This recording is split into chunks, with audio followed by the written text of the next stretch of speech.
then the real impact is going to have to come from the voters.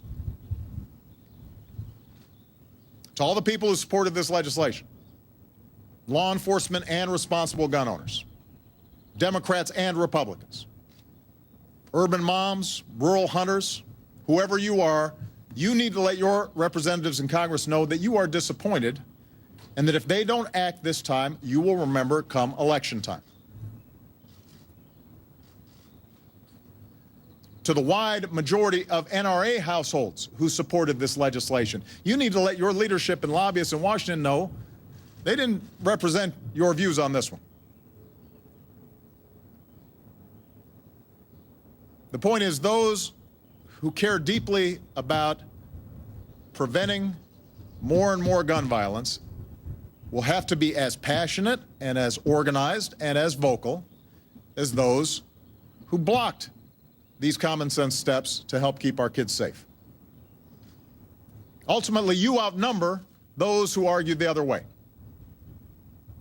But they're better organized, they're better financed, they've been at it longer, and they make sure to stay focused on this one issue during election time. And that's the reason why you can have something that 90% of Americans support, and you can't get it through the Senate or the House of Representatives. So to change Washington, you, the American people, are going to have to sustain some passion about this. And when necessary, you've got to send the right people to Washington. And that requires strength. And it requires persistence. And that's the one thing that these families should have inspired in all of us. I still don't know how they have been able to muster up the strength to do what they've been doing over the last several weeks, last several months. And I see this as just round one.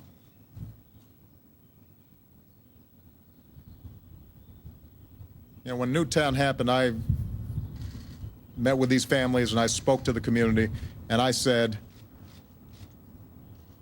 something must be different right now. We're going to have to change.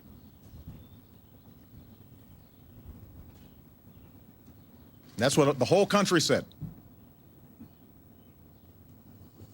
Everybody talked about how we were going to change something to make sure this didn't happen again. Just like everybody talked about how we needed to do something after Aurora. Everybody talked about we need to change something after Tucson.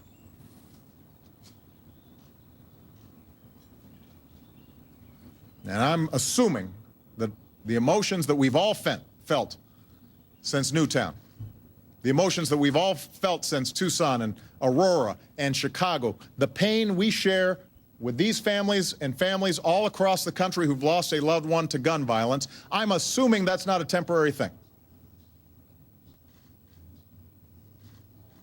I'm assuming our expressions of grief and our commitment to do something different to prevent these things from happening are not empty words.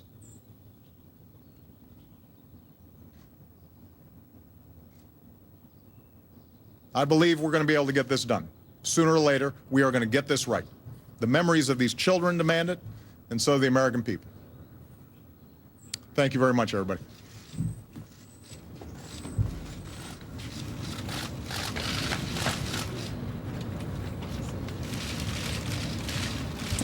And there, the president comforting some of the family members of the Newtown, Connecticut massacre. The president of the Rose Garden, very, very emotionally, a powerful speech. Normally, you don't hear the president speaking in these kinds of terms as he did. He said flatly, this is a pretty shameful day for Washington, although he vowed this is only round one. Even a compromise, even a watered-down background check expansion could not be passed by the United States Senate today, even though 80, maybe 90% of the American people support it, according to all of the most recent public opinion polls. Gloria Borger, I don't remember a time I've seen the president as angry, as visibly shaken. Right. Yes, he got emotional when he was in Newtown, but this time he was just angry at what he said 90% of the Republicans who voted against this in the U.S. Senate. He was clearly defiant. Yeah, he was frustrated. Well, look, this isn't a fight the president actually asked for, but after Newtown, it was a fight he decided to take on.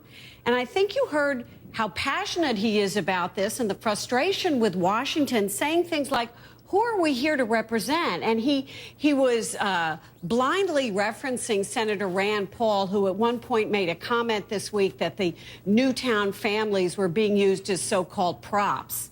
And he sort of said dismissively, are you really serious about that? He committed to continuing this fight. He said that members of Congress caved to pressure. And by the way, don't forget, the president lost 4 Democrats in the Senate on this. He also said that the NRA and its allies, quote, willfully lied about this bill. I mean, this wasn't somebody who was using diplomatic language or trying to say, just hold on, we're going to come back another day. He called people liars. He took on people very directly. He said the Congress was shameful, questioned why members of Congress were even here. So, you know, this is a president who's clearly committed to this. We'll get back to this issue. Yes, he understands the American public is on his side in this issue. But what we saw today in Congress was 7 out of 10 Republican voters, if you look at the polls closely, don't want all of stricter gun control laws. And so you saw the politicians really reacting to that and the president reacting to the situation in Washington. I think you have to ask the question, after hearing the president on this, how is this going to affect possible bipartisan compromise on issues like immigration reform coming down the road? This is a clearly disappointed, frustrated president who's asking a question about Washington. How can they ever get anything done if they can't do something that 9 out of 10 people in America want? Very disappointing for the president, very disappointing for those families from Newtown, Connecticut.